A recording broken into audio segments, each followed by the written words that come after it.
I'm going to present this just from the window like this. If I go full screen, my Zoom client doesn't like it. But so yeah, thank you all for being here. My name is Ben. I'm a PhD candidate just finishing up at Purdue in the School of Industrial Engineering. And what I'm going to be talking about, generally for the duration today is a series of work that I've done along with a graduate student, Jackson, who's now at Civis Analytics, and Professor Rachunok, who's in the IE department here, formerly in the EEE department here. And the general idea, to give a little bit of primer, is that the focus of all of this work is understanding how communities can be resilient to major disasters and disruptions. There is a focus, or there's a thought that we have sort of this inevitability of large-scale disruptions coming towards communities. With things like changing climates, we don't necessarily know what's coming, but we know that we need to be prepared for something unexpected. So there is an element of focusing, if I'm trying to build a community that is going to be able to withstand these disasters, that I need to make a community that is resilient. I need to somehow build or construct or analyze this community which is resilient to any sorts of outside disruptions. And there's been some work recently, Cash, I think some of this is largely related to you, outlining social media as a data source that we can use to try to understand how communities might be resilient to major disasters. So ultimately, this work is using social media data to try to paint a picture of how communities respond to major disruptions, to major disasters. And so, again, to try to give a little background, give a little context, the typical quote unquote way to measure the impact of a natural hazard, of a major disruption, would be to say, here's my disaster, here's my hurricane, my earthquake, my flood. This is going to then have impacts on power grids. It's going to have impacts on my environment, on my economy, on different infrastructure, on different health outcomes. All of these are going to subsequently impact businesses. They're going to impact financial institutions. They're going to impact physical structures in my community. And ultimately, that's what is going to impact my individuals, right? That's what's going to be what causes disruption or causes harm to the individuals in the community. So what we're aiming to do here is to try to cut right to the source. And this is sort of one of the benefits of using social media in these types of applications to try to understand how communities respond to disasters, is that at a certain level, what we find on social media is a representation of the impact as perceived or as felt by the individuals. So here we can use Twitter in particular as a pretty nice platform for studying social media. And the purpose is to try to understand how people perceive and how people understand the impacts that are happening to them as there's some sort of a major disruption, major event going on in their community. And so to do this, we leverage some sort of theoretical literature in the study of community resilience. So there's a pretty, in my little sphere, a very famous paper written by Susan Cutter, South Carolina, in which she breaks down the resilience of a community to a major disaster into a sum of a series of what are called constituent systems or component systems. So here the idea is that these are the components which sort of uniquely make up a community, and this is what's actually driving my community's resilience. And this can be resilience in a very technical sort of engineering focused way, like the resilience of my power grid or the resilience of my transportation system to disruptions. But this is also resilience in terms of the social and the sort of less tangible aspects of a community as well. But these components ultimately are the drivers. They're the pillars of what may or may not make a resilient community. And in this case, I want to clearly say too that this is not necessarily that more ecological components of my community is a more resilient community. And it's not to say that less is worse, but these are the identifiable components, right? These are sort of the key pillars of what's going to make up a resilient community. And so the question that I'm interested in asking and trying to answer with social media is whether or not there is identifiability in this. Can I understand sort of the pattern of the way that these components are perceived by individuals? And is that actually going to tell me something about its resilience in the longer term? So explicitly, with a nice little graphic, the goal is to use social media, the goal is to use Twitter, to try to understand how these different systems interact with one another and how people perceive the interactions between these systems. The hypothesis is that greater interaction between these two systems, as perceived by individuals, is in some way going to be related to the way that these systems interact in reality. So our goal is to take the tweets from a community in a disruption, to try to estimate the way that these systems interact with one another and see if this can tell us something about the way that communities evolve or the dynamics within a community as it's disrupted. So this is all a big, data processing algorithm. It's called the social resilience fingerprint. So I may use that term fingerprint throughout this. My email address is hopefully on the slides. If you guys have questions or anyone wants to, talk more about this, this is all out of paper. So this is presenting older things. But to give sort of a very high level overview of how this works, there's a lot of natural language processing and sort of, quote unquote machine learning that goes on in the background. But you can imagine this is someone's tweet. They say, my power is still out. I am relying on my neighbors for flashlights, batteries, and showers. This isn't, we've described this as this is an individual relying on both of these systems concurrently, right? This is giving us evidence that these two systems, in this case, the infrastructure system and the social systems, are in some way or another concurrently acting. At least this individual is perceiving that those two concurrently act. So there's a lot of natural language processing which goes on in the background to make these categorizations, right? To assign these tweets to these individual categories. But ultimately, I have this, I call it a social resilience fingerprint. In this case, I'll call it a fingerprint. Is this sort of colored heat map here on the left, which is ultimately just a 6x6 matrix. And in this case, more ties between these individual categories is going to have a stronger presence in this fingerprint. So this is how we're sort of characterizing the relationships between these different components, between these different elements, as they're present in a large series of tweets. We can do this for a bunch of different events, do this for a bunch of different disasters, and ultimately come up with these fingerprints for a series of different types of disruptions. But the sort of caveat to this is all sort of unstructured. It's a little bit unruly, and this is something that we've sort of hypothesized might be of interest, but without necessarily a strong analytically derived measure of what community resilience is. It's a little bit tough to tie this specifically back to resilience. This fingerprint is an interesting calculation, so what?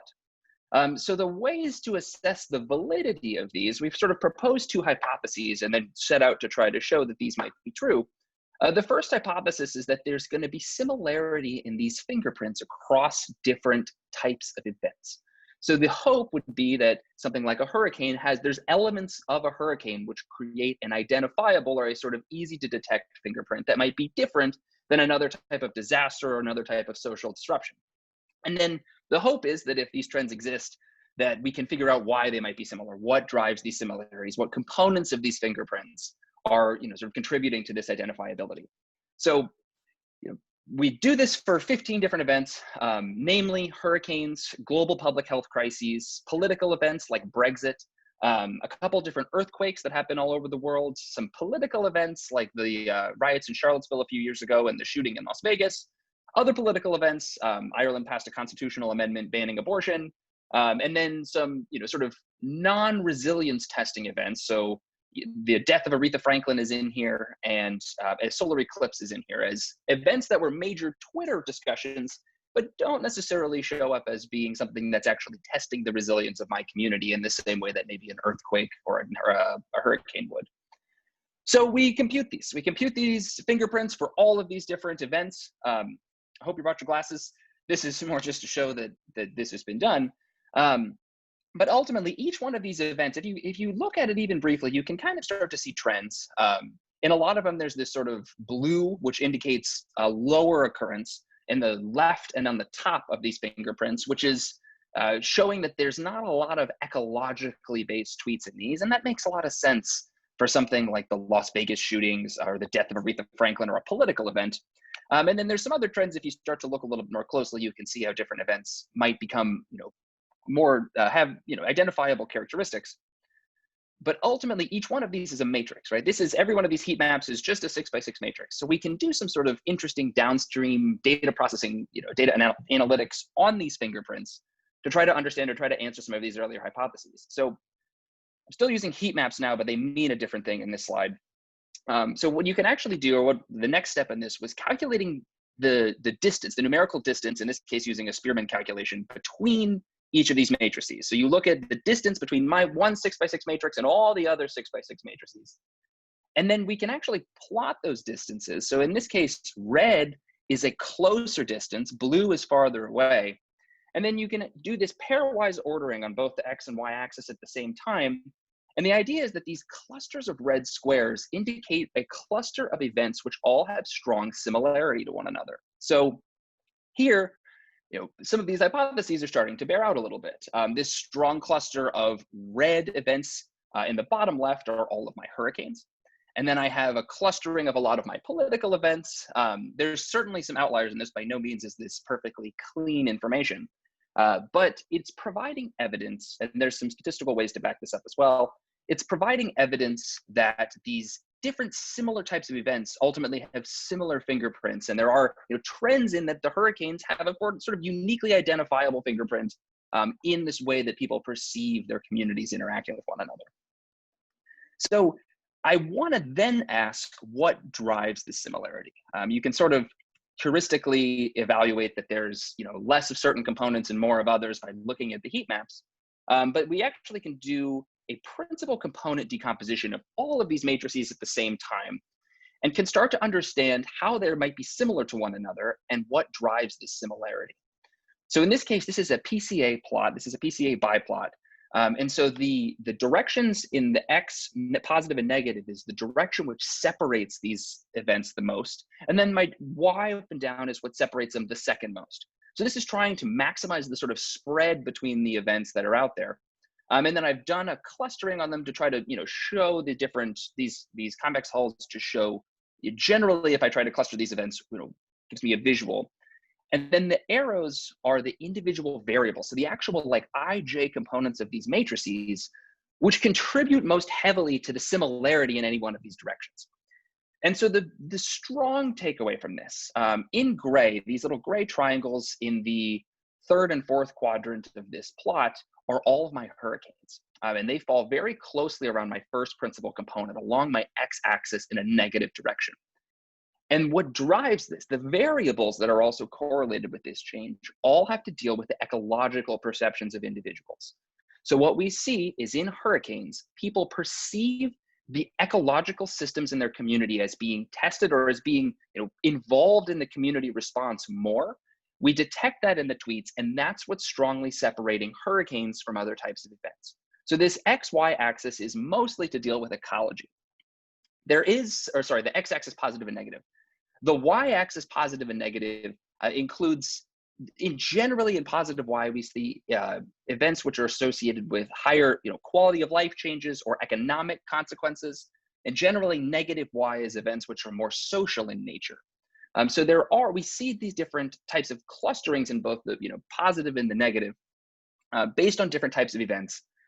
And the goal of this, and this is what's sort of some of the ongoing work, is to then understand if any of this is predictive. All of these events, the way that these have been calculated, the way these have been computed, we take the total summation of all of the tweets relating to a major event. And so in certain circumstances, that might make a lot of sense. If this is something like Brexit, all we're doing is measuring public opinion as it might change through the event. For something like an earthquake, everything that we're measuring happens afterwards, right? There is no precursor to an earthquake. But for something like a hurricane, for something like potentially a flood or a global public health crisis, we're finding, and I don't have results for this, but sort of the ongoing work in this is to understand how the tweets before a disaster might be predictive of the way that communities evolve, or the way that communities interact during and after. And so the hope is that these tweets beforehand will tell us something about the structure of the community dynamics after the event or during the event, which might be useful to policymakers or decision makers who are trying to understand a disaster, a major event as it's ongoing. My area is generally in focusing on hurricanes as a major disaster. So obviously this has a lot more implications or a lot more use there than in something like an earthquake, where an earthquake happens and then all we're doing is responding and all we're doing is recovering. But we are finding some good evidence so far to suggest that you can use the first 1 or 2% of tweets just as something as a major event starts to occur. They're largely predictive of a lot of the changes that occur during and after. And so this is ultimately sort of the direction that we want to take this, is to let this be a little bit more operational instead of philosophical in terms of its contributions. So with that, I think I went through that a little bit faster than I was planning on it, but I am happy to take questions. I appreciate all of you being here. I do have a question real quick. Yeah, absolutely. So what affected your tweet retention rate? Like, what were the major factors? We were just keeping original tweets. So retention was removing retweets and removing the process of retrieving tweets, especially from older events. What happens is you can't share the text of a tweet, but you can share the sort of serial number of a tweet. And then I, as a researcher, take this serial number and I have to go back and ask Twitter for the original data. And a lot of times people have made their accounts private or they've deleted their accounts. So there's sort of loss in the system inherently as these events become older. And did you use geo data for the tweets, I'm assuming, or? No, these were all just keyword attached. Okay. So this was using it used to be that there was a lot of geographic data embedded in tweets prior to 2013. If you gathered tweets about an event, about 80% of them would have a coordinate attached to them. Twitter changed their privacy policy, and now that's an opt-in instead of opt-out. So it's like a fraction of, like 1/100% of tweets now contain geographic information. So that's unfortunately kind of neutered that line of research. Cool. Thanks. Thank you. Great questions. May I ask a question? Yeah. Thank you, Ben. It was a great work and looks interesting. So my first question is, did you, so for example, for Hurricane Maria, as it happens in Puerto Rico, it's involved lots of kind of social and economical discussion between people after it was happened. Did you look into of the differences of the people discussion and conversation over social media after the disaster, how the topics transform to the other topics? So is your question how they transform, before versus after a disaster? Is that, am I understanding your question correctly? Okay, so if we can see the slides on page 18. Yeah, of course. So sure. So here we have some different disasters. But for example, for Hurricane Maria, the location is different from Harvey. So can we, based on your kind of framework that you developed to get the PCA, can we get some other conclusion to compare the people viewpoint of the services, of the governmental support for the disaster? That's a really good question. And the short answer of it is not particularly. In this case, my hypothesis, or what we're sort of labeling as the assignable cause for Maria's location, is a lack of Twitter use in Puerto Rico. That's certainly one of the huge caveats of this. Twitter is a global platform, but it's something on the order of 85% of its users are US based. So there's a very strong bias towards US centric events in this case. And you can see something like Hurricanes Florence and Sandy, which hit major metropolitan East Coast US cities, have some of the strongest detectable signals. And there's unfortunately not quite enough resolution or granularity to be able to determine between hurricanes just yet what describes the differences. That was one of the original aims of this. There's a very anthropomorphic discussion of hurricanes in a lot of fields. People say this is going to be a Sandy, this is going to be a Harvey, sort of meaning that it may have the same consequences as Hurricane Harvey or be similar to Hurricane Harvey. So originally we were hypothesizing that might bear out in this, but it turns out that the differences between the hurricanes and the other events sort of overwhelm the differences between the hurricanes. I see. Thank you so much. And the other question is, would you explain in technical terms how you extract the fingerprint matrices from text? So we have a natural language processing classifier so this is Word2Vec if you're familiar with NLP techniques. So we use Word2Vec and train it on some labeled tweets that definitely fall in these categories. So those tweets were defined by us. And then we train Word2Vec to essentially predict whether or not this tweet belongs in a different category or not.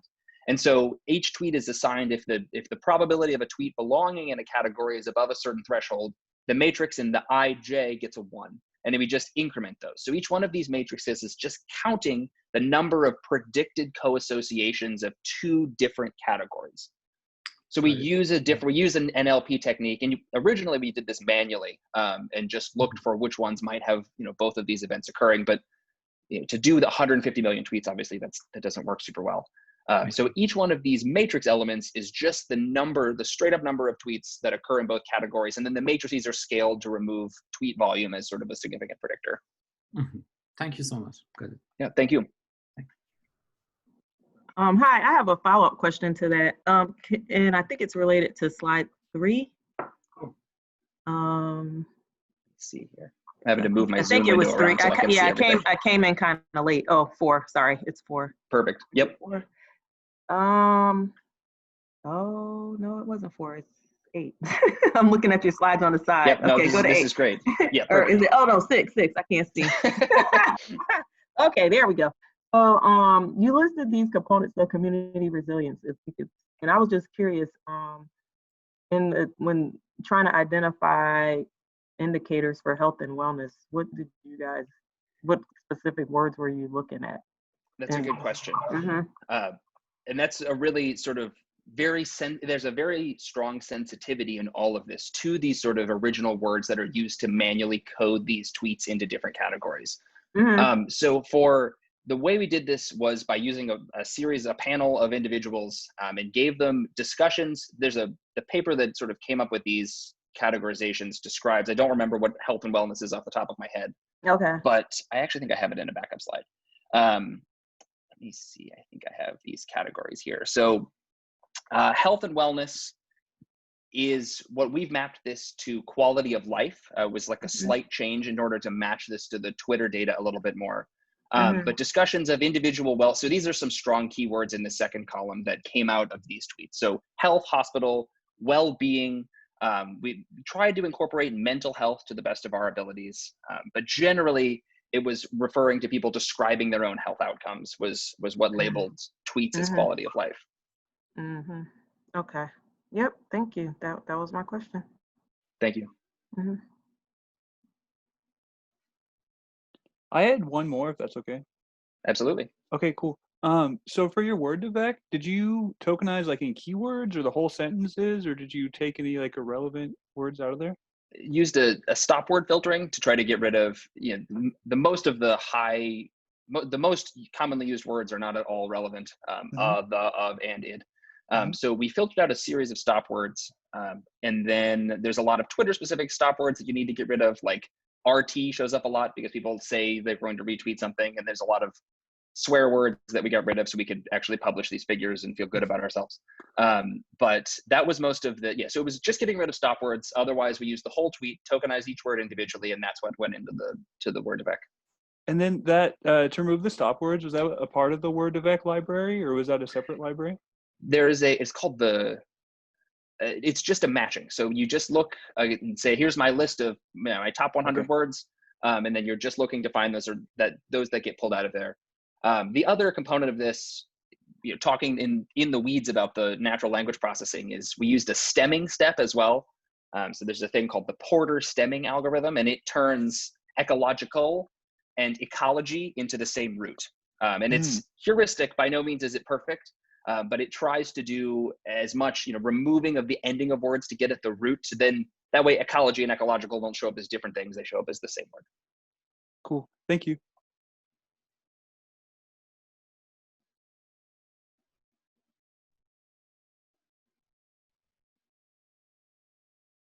All right. Well, I certainly appreciate everyone's questions. I appreciate everybody tuning in during their lunch breaks today. Thank you. I wanted to relate these fingerprints to something going on in physical infrastructure. So what are your thoughts? Because that's what I'm really interested in is, what can we gain from Twitter, not just about the community, but maybe or trying to find the relationship between like what's literally going on in infrastructure networks and what we're gaining from Twitter about social vulnerability. That's a really good question. And that certainly proves to be one of the more difficult steps, right? Is then actually trying to, in a perfect world, we could read the tweets and we could predict the number of power outages, right? Or we could read the tweets and we could predict transportation failures or transportation delays. I think there's a lot of difficulty in that. what I view as a very plausible route forward for this is in an event detection context, and identifying, letting these categories shift dynamically through the course of an event to try to maybe understand that a new categorization is becoming prevalent and is highly related with infrastructure. What do those tweets look like? So I'm seeing a new categorization that might be something else that's not one of these theoretically derived categories, but is a strong cluster of tweets that might be talking about a specific region or a specific, some other exogenous activity which is relating to one of these, and that might give policymakers or decision makers an understanding that this attribute or this part of my community in some other way, this topic that is emerging is related to my political institutions, is related to my infrastructure damages. Certainly in this framework, that feels like the more plausible route forward. But there's a lot of noise in this type of data, which makes mapping specific, infrastructure failures a little bit difficult.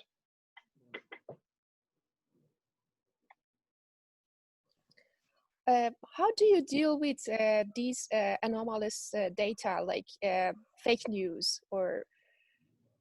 That's a really good question. So in this case, this was after the fact. We did not account for fake news or like bots, things like that in this work, but are subsequently analyzing these tweets for other purposes. And Indiana University has a computational social science lab that has a bot detector, and they have this really nicely trained neural network that does a good job of predicting whether or not a bot or the tweet is from an automated source or not. So we ran that on this and found that only about 5% of the total, 150 million tweets were bots.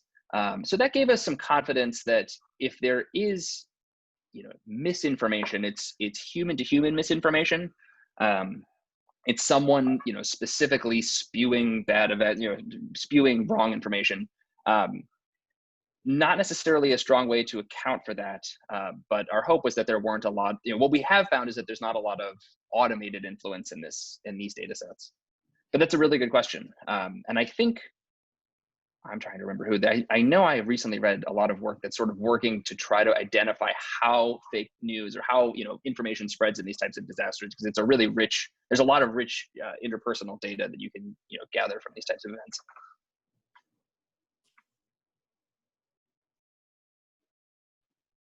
Any other questions? I'm just a comment. Ben, good to see you again, by the way. This is Pedro here. You too, Pedro. How are you doing? Good, and you?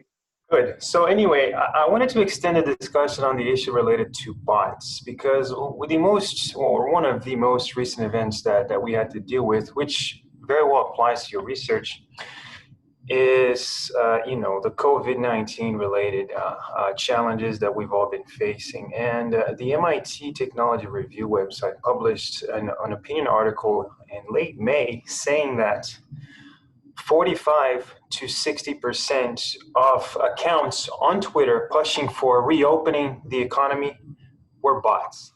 How does that affect your research when you have 45 to 60% of garbage on your data set? That's a really good question. I didn't know that number was that high in some recent events. The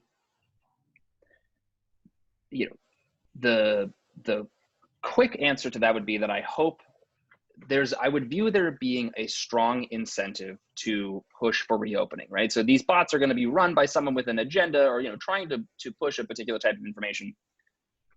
So my hope is that nobody's trying to sway the amount of ecological tweets that are being discussed as a result of a hurricane. I don't necessarily see, because in most of these cases, more of these tweets is not necessarily an indication of a better or a more resilient community, and less isn't worse, right? This is a quest for identifiability, not for strength. So, my hope would be that no one's necessarily trying to push an ecological agenda more or less in results of these disasters, as opposed to something that's a little bit more concrete, like a decision, right, to reopen or not. I think there certainly it's certainly bears into this. And I will never do Twitter research again without trying to vet and verify as many and remove as many automated accounts as possible, because it's obviously on the rise. But some of these, events are also from like 2008, 2009. And in that case too, the hope would be that at least back then we were all naive social media users and didn't realize how much it was going to grip our lives, and that, bots were just controlling it all. We didn't know that back then, or we certainly hope that wasn't the case back then. Sounds good. Good luck with that. Good question. I hope that TA that you had in stochastic models in 2014 helped you in this research. I hope so too. I hope that TA turns out to be a very good assistant professor. Why? I heard so. Thank you.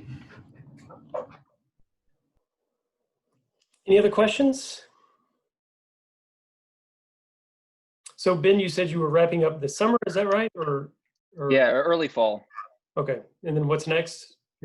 I go into a postdoc position at Stanford in their civil engineering department, trying to diversify a little bit. Yeah, sure. All right.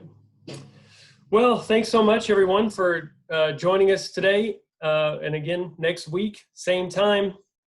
Ben, thanks so much, and have a good week. Yeah, thank you all for hosting. Thank you all for attending.